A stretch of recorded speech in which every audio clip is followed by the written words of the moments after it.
Raka Wijaya, seorang pria yang baru saja kehilangan motornya, datang ke kantor polisi dengan harapan menemukan keadilan. Sersan Bagas Prakoso, polisi yang menyambutnya, awalnya terlihat ramah dan siap membantu.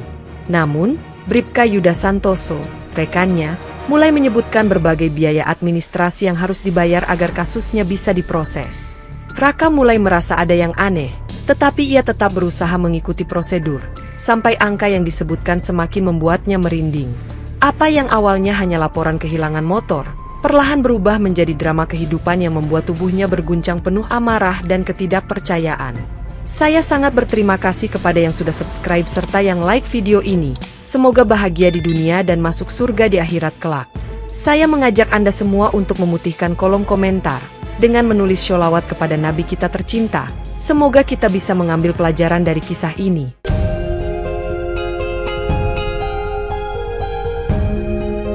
Raka Wijaya baru saja keluar dari minimarket kecil di pinggir jalan saat dadanya berdegup kencang melihat tempat parkir kosong di mana seharusnya motornya terparkir. Matanya liar menyapu sekitar, mencari-cari keberadaan kendaraan kesayangannya, namun hanya menemukan beberapa pejalan kaki yang berlalu lalang tanpa peduli. Dengan napas memburu, ia menghampiri satpam minimarket, seorang pria bertubuh gempal dengan seragam kebesaran yang terlihat lebih sibuk dengan ponselnya. "Pak, lihat motor saya nggak? Saya parkir di sini barusan," tanya Raka. Suaranya bergetar di antara panik dan marah. Satpam itu mengangkat wajahnya sekilas, lalu mengernyit sebelum menjawab dengan nada malas. "Motor yang mana, Mas? Dari tadi saya nggak lihat ada yang aneh." Raka merogoh ponselnya dan dengan cepat menunjukkan foto motornya, sebuah Honda Vario merah dengan stiker kecil di spakbor, berharap satpam itu ingat sesuatu. "Wah, kalau soal itu saya nggak tahu, Mas," jawab satpam sambil menggaruk kepalanya. "Mungkin ada yang bawa kabur tadi, tapi saya nggak lihat jelas." Emosinya mendidih mendengar jawaban itu, namun ia menahan diri karena tahu marah tidak akan mengembalikan motornya yang entah sudah dibawa kemana. Beberapa orang di sekitar mulai memperhatikan, tapi tak ada yang benar-benar peduli dengan nasibnya, sehingga ia hanya bisa menghembuskan napas kasar sambil meremas rambutnya frustrasi. Tanpa berpikir panjang, ia mengeluarkan ponsel dan mencari alamat kantor polisi terdekat, berharap laporannya bisa segera diproses dan motornya bisa ditemukan sebelum terlambat. Dengan langkah tergesa dan kepala penuh dengan pertanyaan, Raka memasuki kantor polisi yang cat dindingnya kusam dan lampu-lampu neon di langit-langitnya berkedip samar. Bau asap rokok bercampur dengan aroma kopi basi memenuhi ruangan sempit tempat beberapa polisi duduk santai, mengobrol sambil sesekali tertawa kecil. Raka mendekati meja pengaduan, di mana seorang polisi berbadan besar dengan seragam yang terlihat agak sempit sedang membaca koran dengan santai. "Pak, saya mau lapor kehilangan motor," katanya tegas, tapi polisi itu hanya melirik sekilas tanpa mengubah posisinya. "Isi formulir dulu," jawabnya datar sambil menunjuk setumpuk kertas di ujung meja tanpa melihat ke arah Raka. Dengan perasaan jengkel, Raka mengambil formulir itu dan mulai mengisi, sementara telinganya menangkap suara tawa dari dua polisi lain yang sedang bercanda di sudut ruangan. Baru beberapa menit menulis, seorang polisi lain, yang berpangkat sersan dan bernama Bagas Prakoso sesuai nama tagnya, berjalan mendekat dengan ekspresi tertarik. "Motor hilang? Ya, ada asuransinya?" tanyanya dengan nada santai, seolah lebih tertarik pada informasi itu dibanding kasus kehilangan yang baru saja terjadi. Raka mengangguk ragu, merasa pertanyaan itu agak aneh, tapi tetap menjawab, "Iya, Pak, ada. Kenapa memang?" Sersan Bagas tersenyum tipis, lalu duduk di kursinya dengan gerakan lambat, seakan sedang mempertimbangkan sesuatu, sebelum akhirnya berkata, "Kalau ada asuransi, berarti prosesnya agak beda, dan ada beberapa biaya tambahan." Raka mengernyit mendengar kata biaya tambahan, karena setahu dirinya, melaporkan kehilangan di kantor polisi tidak memerlukan pembayaran apapun. "Maksudnya gimana, Pak? Bukannya laporan kehilangan itu gratis?" tanyanya dengan nada hati-hati, tidak ingin langsung berkonfrontasi. Sersan Bagas menatapnya sekilas, lalu menyandarkan tubuh ke kursi dengan ekspresi bosan sebelum berkata, "Iya, memang gratis. Tapi kalau mau cepat diproses, ada administrasi Rp500.000 buat percepatan." Perut Raka terasa melilit mendengar jumlah itu, karena dengan gajinya yang pas-pasan, uang sebanyak itu bukan sesuatu yang bisa ia keluarkan dengan mudah. "Kalau saya nggak bayar?" tanyanya, mencoba mencari celah, tapi Sersan Bagas hanya mengangkat bahu dan berkata, "Ya, kasusnya masuk antrean, bisa seminggu, bisa sebulan, siapa yang tahu." Raka mengepalkan tangannya di bawah meja, berusaha menekan emosinya agar tidak meledak di depan polisi yang jelas-jelas sedang berusaha memerasnya secara halus. Nggak ada kwitansi atau bukti pembayaran, ya, tanyanya, mencoba tetap rasional. Tapi Sersan Bagas tertawa kecil dan berkata, "Mas, ini buat percepatan, bukan pembayaran resmi."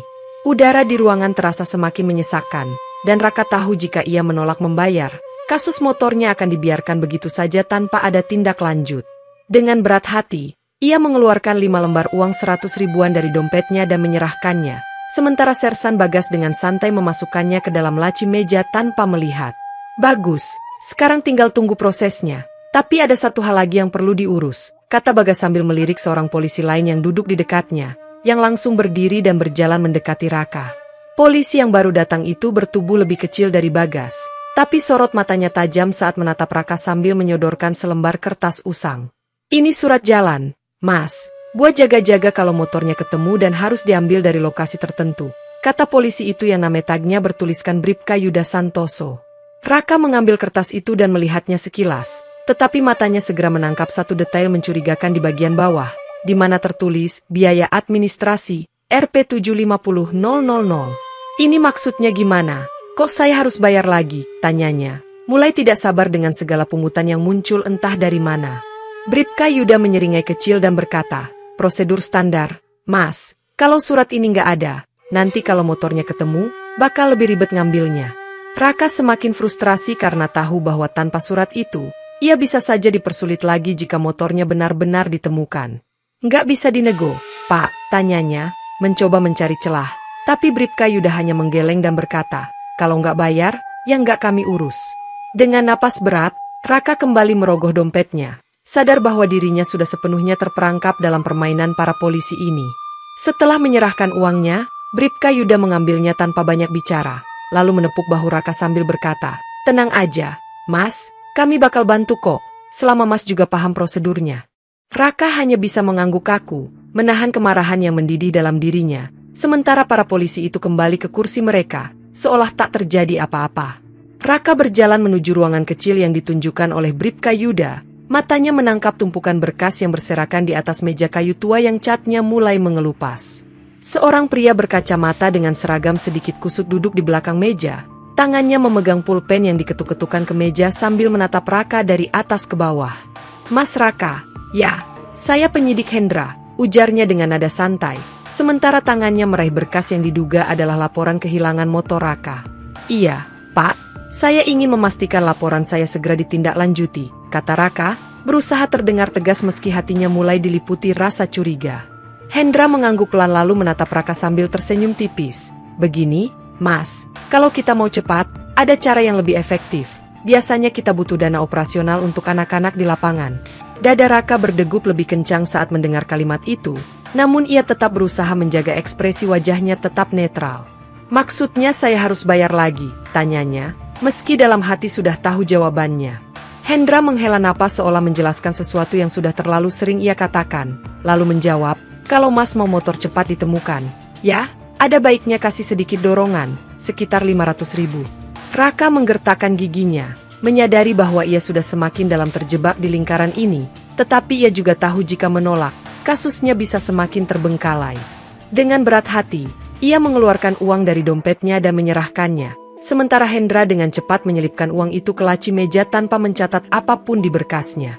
Seminggu telah berlalu sejak Raka membayar penyidik Hendra, namun tidak ada satupun kabar tentang motornya, membuatnya semakin gelisah dan kesal. Sore itu, ia kembali ke kantor polisi dengan harapan mendapat jawaban pasti, tetapi seperti dugaan, ia hanya disambut dengan kalimat yang sudah terdengar terlalu sering, "Masih dalam proses." "Masih dalam proses bagaimana, Pak? Saya sudah bayar untuk percepatan. Tapi sampai sekarang gak ada kabar apapun," katanya dengan suara meninggi, menatap tajam ke arah Bribka Yuda. Yuda hanya menatapnya dengan ekspresi datar, seolah tak peduli dengan kemarahan Raka, lalu berkata, "Ya, Mas tahu sendiri, kasus kayak gini gak bisa buru-buru, kan? Kalau mau lebih diprioritaskan, bisa kita upayakan." Raka mengerutkan dahi dan bertanya dengan nada sinis, "Upayakan bagaimana? Jangan bilang saya harus bayar lagi." Yuda hanya mengangkat bahu sambil menyalakan rokoknya, mengisap dalam-dalam sebelum menjawab, "Saya nggak bilang harus, tapi kalau mau motor cepat ketemu, biasanya yang bayar lebih banyak akan lebih diperhatikan." Raka mengepalkan tangan di samping tubuhnya, merasa darahnya mendidih mendengar betapa terbukanya Yuda dalam meminta uang tambahan tanpa rasa bersalah. Jadi selama ini saya bayar untuk apa, Pak? Bukannya uang yang kemarin buat percepatan juga, tanyanya tajam, tetapi udah hanya tertawa kecil dan menggeleng.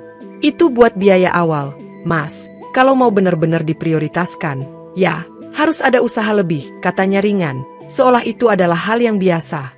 Raka hanya bisa berdiri mematung, menyadari bahwa ia telah masuk ke dalam sistem pemerasan yang tidak akan pernah ada habisnya. Dengan kepala penuh amarah dan rasa frustrasi, Raka duduk di bangku panjang di ruang tunggu kantor polisi, mencoba menenangkan pikirannya sebelum mengambil langkah selanjutnya. Di sebelahnya, seorang pria berusia sekitar 40-an dengan wajah letih dan pakaian lusuh menatapnya sejenak sebelum berkata, "Baru pertama kali kehilangan motor." Ya, Raka menoleh, agak terkejut dengan pertanyaan itu, lalu mengangguk. "Iya, Mas, saya sudah bayar macam-macam, tapi motor saya belum juga ditemukan." Pria itu tersenyum pahit dan berkata, "Saya Anton, motor saya hilang 3 bulan lalu, dan saya juga sudah bayar lebih dari 3 juta rupiah ke mereka." Raka membelalakan mata, tak percaya bahwa ada orang yang sudah mengeluarkan uang sebanyak itu tanpa hasil. 3 juta, dan sampai sekarang belum ketemu juga. Anton mengangguk sambil menghela napas panjang. Mereka selalu bilang masih dalam proses, selalu minta tambahan uang buat percepatan, tapi nyatanya nggak ada yang benar-benar bekerja. "Lalu kenapa Mas masih datang ke sini?" tanya Raka penasaran, semakin yakin bahwa ia telah masuk ke dalam sistem pemerasan yang tidak berujung. Anton menatap kosong ke depan sebelum menjawab, "Karena saya masih berharap, meskipun setiap kali ke sini, harapan itu makin lama makin menipis." Raka menggigit bibirnya, merasa semakin yakin bahwa ia tak bisa terus-menerus dipermainkan seperti ini, harus ada cara lain untuk melawan. Dengan suara rendah, ia bertanya, "Kalau ada cara buat membongkar ini semua, Mas mau ikut?" Dan Anton hanya menatapnya dengan ekspresi penuh pertimbangan. Dengan tekad baru, Raka menghubungi sahabatnya, Winda Larasati, seorang jurnalis investigasi yang selama ini dikenal vokal dalam membongkar kasus-kasus korupsi kecil. Mereka bertemu di sebuah kedai kopi kecil di sudut kota, di mana Winda duduk dengan laptopnya, menatap Raka dengan minat begitu mendengar ceritanya. "Kasus kayak gini banyak banget, Rak. Mereka tahu kebanyakan korban gak berani lawan karena takut urusannya makin ribet," kata Winda sambil mengetik sesuatu di laptopnya. Raka mengangguk sambil mengaduk kopinya. "Aku gak bisa diam aja, Win. Kalau aku diam, mereka bakal terus merugikan orang-orang." Winda tersenyum tipis, lalu menatap Raka dengan serius. "Kalau gitu, kita harus kumpulin bukti, rekam pembicaraan, foto kwitansi yang mereka kasih, kalau ada, dan catat semua kronologi kejadian." Raka mengangguk, merasa semangatnya kembali bangkit. "Anton juga korban. Aku yakin dia mau bantu," katanya dengan nada yakin. "Bagus," kata Winda. "Kalau kita punya cukup bukti, kita bisa bikin laporan ke media atau langsung ke pihak berwenang yang lebih tinggi." Namun sebelum Raka bisa menjawab, ponselnya bergetar, menampilkan nama Sersan Bagas di layar, membuat dadanya mencelos. "Kenapa dia tiba-tiba telepon?" gumamnya, menatap layar dengan perasaan tidak enak. Winda menatapnya tajam dan berkata, "Angkat, tapi nyalain rekaman. Bisa jadi ini kesempatan buat kita dapat bukti lebih banyak." Raka menggenggam perekam suara kecil yang diberikan Winda, merasakan jantungnya berdegup lebih cepat saat memasukkannya ke dalam saku jaketnya sebelum melangkah ke kantor polisi. "Santai aja, Ra," bisik Winda sebelum mereka berpisah di parkiran. "Anggap aja kamu memang mau bayar lagi, jangan tunjukkan kecurigaan." Dengan napas berat, Raka masuk ke dalam dan langsung menemui Bribka Yuda, yang menyambutnya dengan tatapan bosan seolah kasus ini bukanlah hal penting. "Gimana, Mas? Udah mikir lagi soal tawaran kemarin?" tanya Yuda sambil meraih secangkir kopi di mejanya. Raka pura-pura ragu sejenak, lalu menghela napas dan berkata, "Ya sudah, Pak, kalau memang segitu biayanya, saya siap bayar, asal motor saya bisa cepat ditemukan." Yuda menyeringai puas dan mencondongkan tubuhnya. "Nah, gitu dong. Kalau Mas ngerti sistemnya, semuanya bakal lebih gampang." Dengan santai, Yuda mengisap rokoknya lalu melanjutkan, "Jujur aja, uang yang kemarin Mas kasih itu nggak langsung dipakai buat nyari motor. Sih, itu buat yang lain-lain dulu." "Yang lain-lain?" Raka berpura-pura bingung, meski dalam hati ia tahu ini adalah pengakuan yang ia butuhkan. "Ya, Mas tahu sendirilah, buat koordinasi. Yang penting sekarang Mas bayar lagi.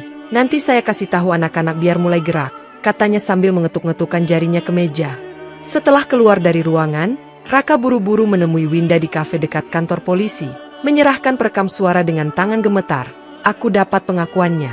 Keesokan paginya, Raka dan Winda duduk di ruang tunggu divisi propam dengan raut wajah tegang, menunggu giliran untuk bertemu dengan petugas yang menangani laporan mereka. Seorang pria berseragam dengan papan nama AKP Sumantri akhirnya mempersilakan mereka masuk, menatap mereka dengan tatapan serius sambil merapikan dokumen di mejanya. "Jadi, kalian ingin melaporkan kasus dugaan pungli oleh anggota kepolisian?" tanyanya langsung, tanpa basa-basi. Winda mengangguk dan menyerahkan flash drive berisi rekaman suara Bribka Yuda. "Ini buktinya, Pak." Mereka terang-terangan meminta uang tambahan tanpa niat benar-benar mencari motor yang hilang. Sumantri memasang headphone dan mulai mendengarkan rekaman itu dengan ekspresi yang sulit ditebak, sesekali mengangguk pelan. Setelah beberapa menit, ia melepas headphone dan menatap mereka dengan tatapan tajam. "Saya mengerti, tapi saya harus mengingatkan kalian bahwa melawan polisi itu tidak akan mudah."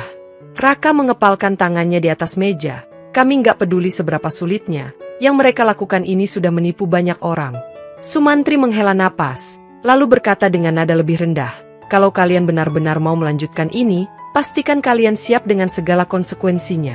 Winda menyipitkan mata, merasa ada yang aneh dengan respon Sumantri. "Maksudnya, Pak?" "Maksud saya," jawab Sumantri sambil menatap mereka lekat-lekat, "kalau kasus ini menyentuh orang yang lebih berkuasa, bisa jadi mereka akan melakukan apapun untuk menghentikan kalian." 2 hari setelah laporan ke Propam, Raka terbangun oleh dering ponselnya di tengah malam. Nomor tak dikenal muncul di layar. Dengan hati-hati, ia menjawab, "Halo," tetapi yang terdengar di seberang hanya suara napas berat sebelum seseorang berbisik, "Hentikan laporan itu, atau kau akan menyesal." Raka merasakan bulu kuduknya berdiri, tetapi ia mencoba tetap tenang. Siapa ini?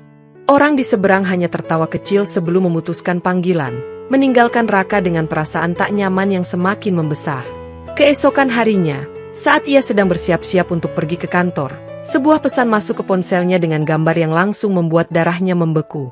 Itu adalah foto rumahnya, diambil dari sudut yang jelas menunjukkan bahwa seseorang telah mengawasi rumahnya dari dekat. Tanpa berpikir panjang, ia menghubungi Winda, yang langsung menyuruhnya datang ke apartemennya. "Rak, kamu nggak bisa tinggal di rumahmu sekarang, ini udah serius." Dengan jantung berdebar, Raka segera mengemasi beberapa barangnya dan meninggalkan rumahnya dengan perasaan seolah sedang diawasi. Begitu sampai di apartemen Winda, ia mendapati Winda sudah menunggunya dengan ekspresi serius sambil menyerahkan secangkir teh hangat. "Mereka tahu kita sedang menggali sesuatu yang besar."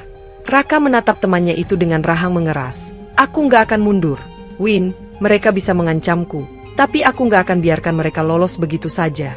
Lewat koneksi Winda, mereka akhirnya berhasil bertemu dengan seorang mantan polisi bernama Rangga Prasetya, yang kini hidup sebagai mekanik sederhana di pinggiran kota. Rangga awalnya enggan berbicara, tetapi setelah Winda meyakinkannya bahwa mereka ingin membongkar kebenaran, ia akhirnya menghela napas panjang dan mulai bercerita. "Dulu aku juga bagian dari mereka," katanya dengan suara serak. "Sistem ini udah berjalan lama, kehilangan motor itu cuma alasan buat narik uang dari korban." Raka menatapnya tajam. "Jadi, semua ini memang sistematis, bahkan atasan mereka tahu." Rangga tertawa pahit. "Tentu saja, uang yang mereka dapatkan itu nggak cuma buat mereka sendiri. Ada bagian yang disetor ke atasan, ada yang buat menutup mulut orang-orang tertentu." Winda mengetik sesuatu di laptopnya dengan ekspresi serius. "Berarti kalau kita menekan terlalu keras, mereka nggak akan ragu untuk membungkam kita." Rangga menatap Winda dalam-dalam sebelum berkata, "Bukan cuma menekan, mereka bisa menghilangkanmu kalau dianggap berbahaya." Raka mengepalkan tangannya. "Lalu kenapa nggak ada yang berani melawan? Kenapa semua orang memilih diam?" Rangga menghela napas, lalu menatap Raka dengan mata yang penuh luka. "Karena mereka tahu, kalau kamu melawan sistem ini, kamu bisa kehilangan lebih dari sekadar motormu." Winda dan Raka saling berpandangan, menyadari bahwa mereka telah menggali lebih dalam daripada yang mereka perkirakan. Dan kini, mereka tak bisa mundur lagi. Raka menatap Anton dan Winda di meja kafe kecil. Suara hujan di luar menambah kesan tegang dalam diskusi mereka. "Jadi, aku masuk ke kantor polisi, pura-pura kehilangan motor, dan pasang kamera ini?" tanya Anton sambil memegang perangkat kecil berbentuk kancing baju. Winda mengangguk. "Iya, rekam semua yang mereka katakan. Kalau mereka minta uang lagi, itu bukti kuat kalau sistem mereka memang korup." Anton menghela napas, lalu tersenyum tipis. "Dulu aku cuma korban, tapi sekarang aku bagian dari perlawanan. Kita pastikan mereka nggak bisa mengelak lagi." Raka menepuk bahu Anton. "Tapi hati-hati, Ton. Begitu mereka curiga, Bisa-bisa kamu malah nggak keluar dari kantor polisi itu. Pagi harinya, Anton mengenakan kemeja putih dengan kamera tersembunyi terpasang di kancing atas, lalu berjalan ke kantor polisi dengan langkah tenang. Ia berpura-pura panik di depan petugas jaga. "Pak, motor saya hilang tadi malam, bisa dibantu cari?" Bribka Yuda, yang baru saja duduk di balik mejanya, mengangkat alis dan tersenyum tipis. "Tenang, Mas, kalau mau cepat, ya, ada jalurnya sendiri." Anton berpura-pura bingung. "Maksudnya gimana?" "Pak, apa saya harus bayar sesuatu?" Yuda menyandarkan tubuhnya, tersenyum licik. "Nggak wajib sih, tapi kalau ada yang bisa dikondisikan, biasanya lebih gampang ditemukan, kalau ngerti maksud saya." Anton keluar dari kantor polisi dengan tangan berkeringat, tetapi di balik dadanya yang berdebar, ia tahu mereka berhasil. Di kafe tempat Winda dan Raka menunggu, Anton menyerahkan flash drive berisi rekaman dari kameranya. Dia benar-benar terang-terangan, "Guys." Winda segera membuka laptopnya dan memutar rekaman itu. Suara Bribka Yuda terdengar jelas di speaker. "Kalau ada uang pelicin, motor bisa ketemu dalam seminggu. Kalau enggak, ya tergantung keadaan." Raka mengepalkan tangannya. "Bukti ini lebih dari cukup. Ini bukan sekadar pungli kecil, ini sistematis." Winda menyalin rekaman itu dan mengamankan salinannya di cloud. "Aku akan siapkan artikel. Begitu ini keluar, mereka nggak bisa lagi sembunyi."